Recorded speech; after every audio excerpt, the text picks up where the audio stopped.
In this video, I'm going to show you how to delete your Uber driver account. So the first thing you want to do is you want to open up any web browser such as Google and just look up delete Uber driver account.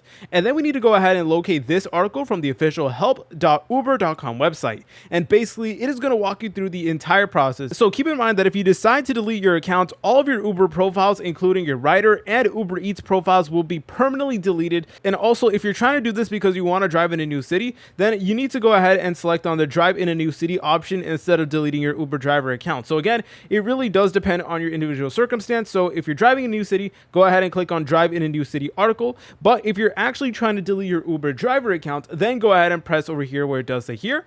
And now you basically need to go ahead and log in. So please go ahead and do that as fast as possible. And in addition to that, you will need to have no pending payments. So you need to clear any owed balances, for example, such as vehicle fees or trip adjustments. And also you need to return any rented vehicles as well. But yeah, this is the process that you need to do in order to delete your Uber driver account. If you guys found this video helpful, make sure to leave a like and subscribe. I'll see you in the next tutorial.